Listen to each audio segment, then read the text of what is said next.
নমস্কাৰ বন্ধু বান্ধৱীসকল সকলোকে স্বাগতম জনাইছোঁ জব এণ্ড অনলাইন আপডেট চেনেললৈ। বহুত দিন ভিডিঅ' দিব পৰা নাছিলোঁ, মোৰ কিছুমান অসুবিধা হোৱাৰ বাবে আজি পুনৰ আপোনালোকক এটা স্কলাৰশ্বিপৰ বিষয়ে জনাবলৈ লৈছোঁ, যাৰ বাবে কেৱল OBC ষ্টুডেণ্টসকলেহে এপ্লাই কৰিব পাৰিব। এইটো এটা ষ্টেট লেভেলৰ স্কলাৰশ্বিপ হয়। তো এই স্কলাৰশ্বিপৰ বাবে কোনে কোনে আবেদন জনাব পাৰিব, আমাক কি কি ডকুমেণ্টছৰ প্ৰয়োজন হ'ব আৰু কিমানকৈ টকা লাভ কৰিব, সকলোখিনি আলোচনা কৰিম এই ভিডিঅ'টোত। তেন্তে আহক ভিডিঅ'টো আৰম্ভ কৰোঁ। আৰু মোৰ চেনেলটো যদি আপোনালোকে ছাবস্ক্ৰাইব কৰা নাই এতিয়ালৈকে, তেন্তে প্লিজ ছাবস্ক্ৰাইব কৰি দিব। তো এইটোৱে হৈছে ন'টিফিকেশ্যনটো। ইয়াতে কণ্ডিশ্যনসমূহ দিছে, কোনে কোনে আবেদন জনাব পাৰিব। The scholarships will be open to Indian nationals belonging to OBCs as notified by the central government, state government and UT admin। যিসকল কেণ্ডিডেট OBC বা বিলং কৰে সেইসকলে কেৱল এপ্লাই কৰিব পাৰিব এই স্কলাৰশ্বিপৰ বাবে।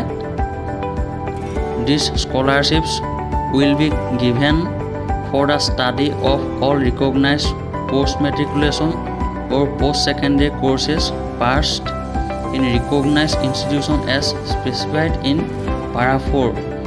আৰু এই স্কলাৰশ্বিপটো আপোনালোকক পঢ়িবৰ কাৰণে দিব, পঢ়াত খৰচ কৰিবৰ বাবে।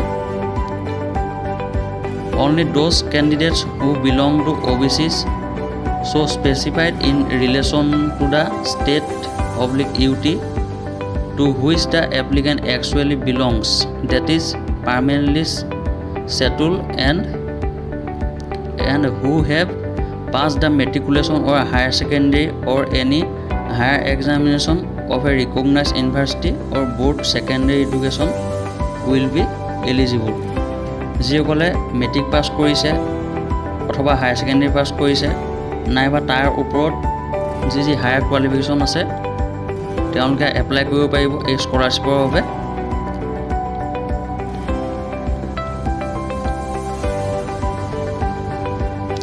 আৰু ইয়াত এটা কথা কৈছে যে no scholarship will be paid to the students under this scheme from the date he she accept any other scholarship/stipend। ইয়াতে কৈছে যে যিসকলে বৰ্তমানলৈকে যদি কোনো ধৰণৰ স্কলাৰশ্বিপৰ সুবিধা পাইছিল, সেইসকলে এই স্কলাৰশ্বিপৰ বাবে আবেদন জনাব নোৱাৰিব। আৰু ইয়াতে কৈছে যে যিসকলৰ বছৰিকীয়া আয় 1.5 লাখতকৈ বেছি, সেইসকলে এই স্কলাৰশ্বিপৰ বাবে আবেদন জনাব নোৱাৰিব। ইয়াতে ভেলু অফ স্কলাৰশ্বিপটো দিছে।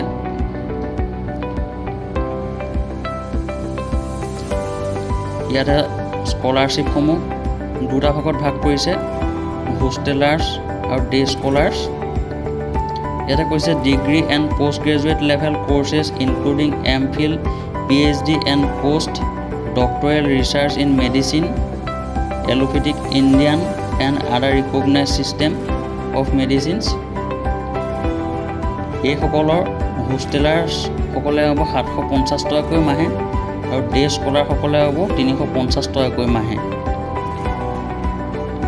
আৰু MPhil, PhD and post doctoral programme এইসকলে 750 টকা আৰু LLMও আছে ইয়াত। গ্ৰুপ বিত দিছে graduate post graduate কোৰ্চেছ leading to degree diploma certificate in areas like pharmacy, nursing, LLB, BFS, আদাৰ পাৰামেডিকেল ব্ৰাঞ্চেছ। ইয়াত দিয়া এইসকলে পাব 510 টকাকৈ হোষ্টেলাৰসকলে, আৰু ডে স্কলাৰসকলে হ'ব 335 টকাকৈ। আৰু গ্ৰুপ চিত দিছে অল আদাৰ কোৰ্চেছ leading to A graduate degree not covered under group A and B, example BA, BSc, BCom। যিসকলে BA, BSc, BCom কৰি আছে সেইসকলৰ হোষ্টেলাৰসকলে হ'ব 400 টকাকৈ আৰু ডে স্কলাৰসকলে হ'ব 210 টকাকৈ প্ৰতি মাহে। আৰু গ্ৰুপ ডিত দিছে all post matriculation level non degree courses for which entrance qualification is high school class 10, example senior secondary certificate class 11 and 12 both general and vocational system stream, ITI courses, 3-year diploma courses in polytechnic etc.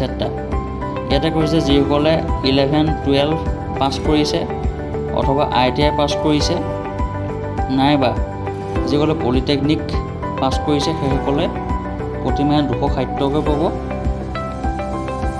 আৰু যিসকলে day scholar সেইসকলে 160 টকাকৈ পাব। আৰু ইয়াতে blind কেণ্ডিডেটসকলেও পাব এই স্কলাৰশ্বিপৰ সুবিধা।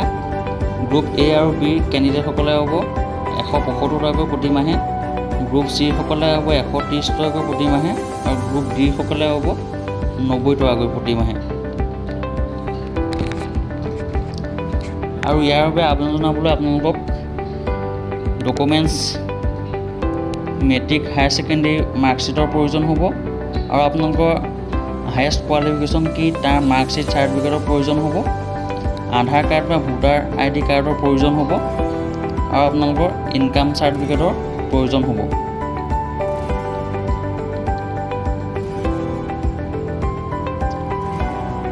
আৰু এই স্কলাৰশ্বিপৰ বাবে অনলাইন আবেদন জনাব লাগিব আপোনালোকে। অনলাইন আবেদন জনোৱা অন্তিম তাৰিখ হৈছে 30 নৱেম্বৰ। 30 নৱেম্বৰৰ আগতে আপোনালোকে অনলাইন আবেদন জনাব এই স্কলাৰশ্বিপৰ বাবে। তো ইমানখিনি আছিল এই ভিডিঅ'টোত। যদি ভিডিঅ'টো ভাল পালে নিশ্চয় লাইক কৰিব, শ্বেয়াৰ কৰিব আৰু মোৰ চেনেলটো ছাবস্ক্ৰাইব কৰি দিব। ধন্যবাদ।